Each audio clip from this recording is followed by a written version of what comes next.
Je suis en train de me rendre compte que ma dernière vidéo de moins de 10 minutes date déjà d'il y a plus de 2 mois. On va essayer aussi pour cette vidéo de faire moins de 10 minutes, parce que sinon, cette semaine, je vais mourir.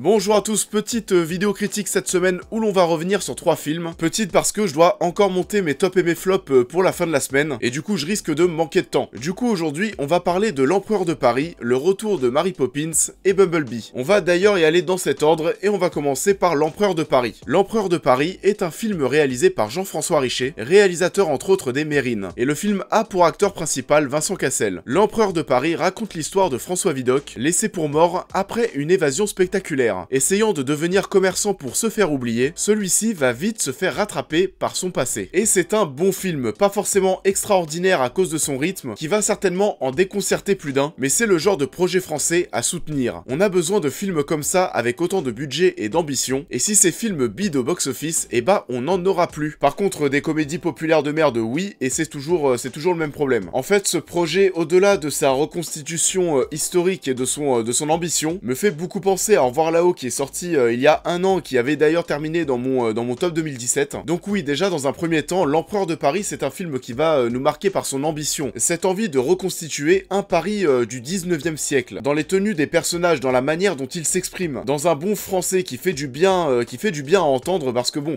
quand on voit comment les gens parlent aujourd'hui, voilà. D'ailleurs pour Vincent Cassel c'est assez drôle, parce que même en essayant de le mettre dans le personnage de Vidocq, en le forçant à parler un bon français, etc., et ben on retrouve toujours ces mimiques vocales et mimiques gestuelles. Ça lui colle à la peau, et bon, de toute façon, il est très bien comme ça. Par contre, à certains moments, et je vais prendre pour exemple le personnage du flic joué par Denis Ménochet, lui, son bon français des années 1800 est un peu bizarre. À un moment, il va lâcher un balance des noms, et je suis pas sûr qu'à l'époque on parlait comme ça. Alors sinon, deux choses sur lesquelles je voulais revenir. Déjà, de 1, le casting est totalement fou et est totalement en accord avec l'ambition du projet. On a Olga Kurilenko, Patrick Chenet, Fabrice Lucchini, Denis Ménochet, on vient d'en parler, qui a d'ailleurs des choix de carrière très intéressants à chaque fois. Les acteurs sont bons et on a pas mal de plans séquences où on va suivre des conversations dans un bureau par exemple, où la caméra va tourner autour des acteurs pendant de bonnes minutes, et à ce moment-là, durant ces scènes, vu qu'il n'y a pas des cuts toutes les 2 secondes, et ben on est vraiment face à du jeu d'acteur pur. Et ça marche très bien et les acteurs n'ont pas de mal à convaincre. En termes de mise en scène, on va beaucoup jouer aussi sur les miroirs et sur leurs reflets. Ce que je veux dire par là, c'est que par exemple, parfois on va filmer 2 miroirs qui se trouvent à côté, qui ont une orientation différente, et dans chacun des miroirs, on va retrouver donc 2 personnages qui se trouvent dans la même pièce et qui sont en train de dialoguer. Ce qui fait que dans un même plan, on n'aurait peut-être pas pu les avoir ensemble, mais là, en essayant de les choper dans les reflets des miroirs qui se trouvent côte à côte, déjà de 1, visuellement c'est pas dégueu, et en plus de ça, ça te permet de les avoir dans le même plan. Et le final est aussi très bon, très chorégraphié, très musical, avec des scènes assez fortes. Je pense notamment à une scène qui m'a marqué à la fin, qui est une scène de suicide un petit peu kamikaze. On va avoir justement l'homme qui va se suicider, qui a quelqu'un qui le retient derrière son dos, qui est collé à lui. On va avoir justement ce personnage qui va prendre son épée, qui va se transpercer le corps, et le bout de l'épée qui va ressortir derrière va transpercer aussi l'autre personnage qui était en train de le retenir. Et donc ouais, c'est une scène de suicide qui marche plutôt bien et qui est forte. Enfin voilà, les acteurs sont bons, on a certains coups de réal et de mise en scène qui sont intéressants. C'est un projet ambitieux qui se doit d'être soutenu. Les musiques sont belles aussi, d'ailleurs c'est souvent du violon il me semble. Vous avez toutes les raisons du monde de vous déplacer pour aller au cinéma et suivre ce projet, en espérant que le fait que le film tire un petit peu en longueur tout ce qu'il essaye de faire ne vous dérange pas plus que ça. On passe maintenant au Retour de Mary Poppins. Le Retour de Mary Poppins est réalisé par Rob Marshall, qui avait réalisé pour information Pirates des Caraïbes, La Fontaine de Jouvence. Et le film est porté par Emily Blunt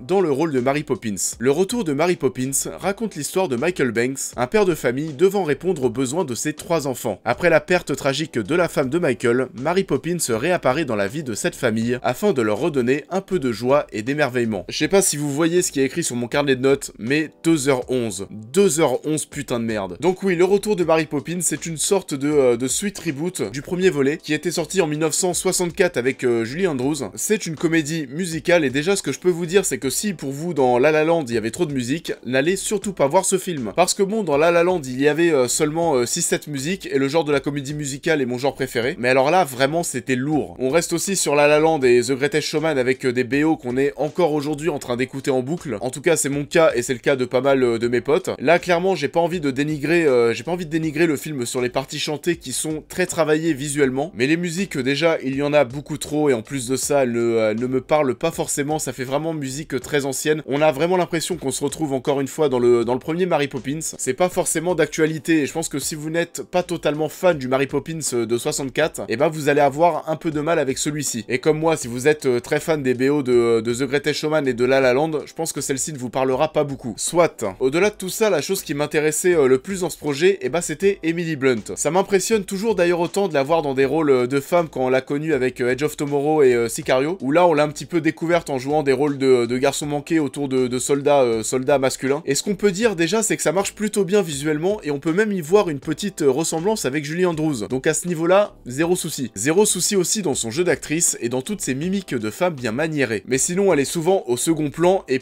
quelle connasse. Il y a plein de choses sur quoi je peux passer, mais suivre des personnages qui sont cons, ça m'insupporte. Je prends un exemple. À la fin du film, on va avoir le personnage de Jack avec toute son équipe d'allumeurs de réverbères qui vont essayer d'escalader le Big Ben en mettant des échelles les unes au-dessus des autres. En gros, pour modifier l'emplacement des aiguilles du Big Ben et faire reculer l'heure. Le mec va prendre des risques de malade, il est juste en train d'escalader le Big Ben. Pendant ce temps-là, on a Mary Poppins qui reste en bas du monument en train de regarder tout ce qui se passe. Et c'est au moment où elle va voir que ça commence à être tendu alors que Jack est déjà arrivé quasiment tout en haut, qu'elle va sortir son putain de parapluie, se mettre à voler et aller s'en occuper elle-même.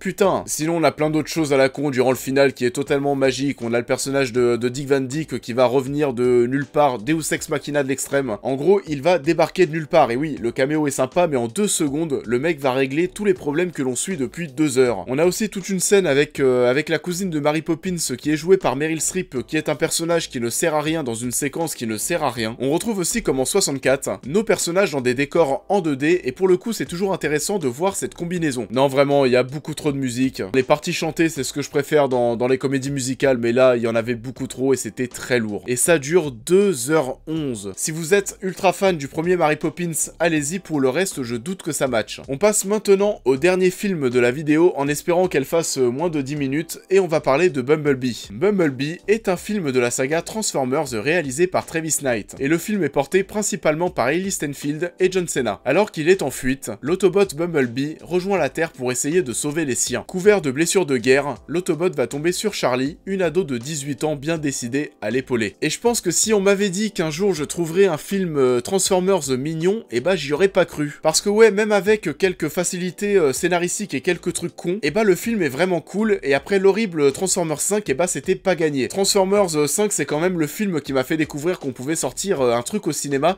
avec des changements de format toutes les 2 secondes. Toutes les 2 secondes, à chaque cut, le format de l'écran arrêtait pas d'être modifié. Au niveau des facilités scénaristiques, on va avoir les Decepticons qui vont s'allier en gros à l'armée US de manière un peu facile. On va utiliser le fait que l'on soit en période de guerre froide et qu'il faut accepter l'aide des Decepticons parce que sinon ils vont peut-être aller taper à la porte des Russes. Donc ouais, il y a un moment aussi totalement con, on va avoir les Decepticons qui vont parler de leur plan à voix haute alors qu'il y a le personnage de Powell qui est dans la salle. Donc forcément il va tout entendre et en plus c'est con parce que les Decepticons savaient très bien qu'il était là. Un autre truc un peu con, à un moment on va avoir la mère de Charlie qui va prendre la coccinelle et donc Bumblebee pour se déplacer. Et Charlie va se retrouver un petit peu apeuré par le fait que sa mère découvre qu'il s'agit non pas d'une coccinelle mais d'un Autobot. Et donc elle va prendre sa moto pour la rattraper sur la route, ce qu'elle va réussir à faire. Et à ce moment-là, elle va dire en gros à sa mère qu'elle va prendre le volant, donc du coup sa mère passe sur le côté passager et Charlie à la place conducteur. Et là c'est con, mais je me suis demandé, bah ouais, mais la moto vous en faites quoi, vous la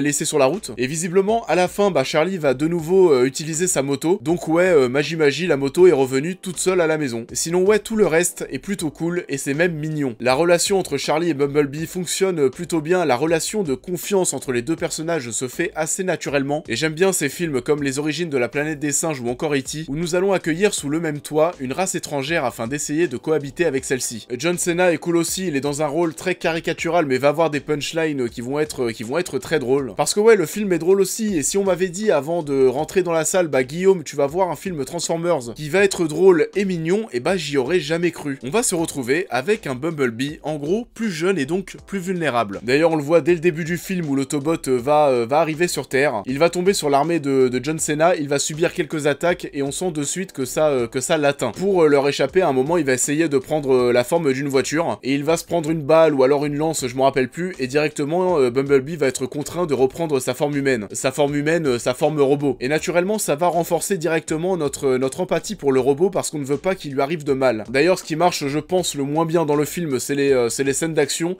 et il y en a pas trop, donc c'est cool. C'est un film qui va essentiellement se baser sur Bumblebee et sa relation avec Charlie. Les scènes d'action sont tout ce qu'il y a de plus classique, ça part dans tous les sens, c'est pas ultra intéressant. Le film a quand même coûté 128 millions de dollars, il a bien évidemment intérêt de marcher. Après le bid qui était Transformers 5, c'est tendu comme projet, mais bon, on verra. J'ai l'impression d'avoir plus parlé des défauts que des qualités du film, mais bon, je voulais pointer du doigt certaines choses. Le long métrage n'apporte pas non plus grand chose au genre, c'est très banal, que ce soit en termes de réalisation ou encore de bande originale. Mais voilà, le film c'est Charlie et Bumblebee, c'est drôle, c'est mignon, c'est attachant, c'est bien tout simplement. Je vous conseille Bumblebee, fan ou pas de l'univers, ayez la curiosité de voir ça si le projet vous intéresse un minimum. Perso ouais, c'est ma petite surprise de cette fin d'année et je m'y attendais pas. Voilà, j'espère que la vidéo va durer moins de 10 minutes parce que j'aurai pas trop le temps et je dois aller monter mes tops et mes flops. En tout cas, mine de rien, c'est la dernière vidéo critique de l'année et je vous invite à la liker comme d'habitude. Bien évidemment, c'est un format qui continuera en 2019, on sera là encore toutes les semaines pour parler de tous les films qui sortiront au cinéma. En tout cas, d'un maximum de films comme ça a été fait cette année. Donc, encore une fois, n'hésitez pas à vous abonner pour suivre tout ça et on se retrouve en cette fin de semaine, normalement, Inch'Allah, pour les tops et les flops.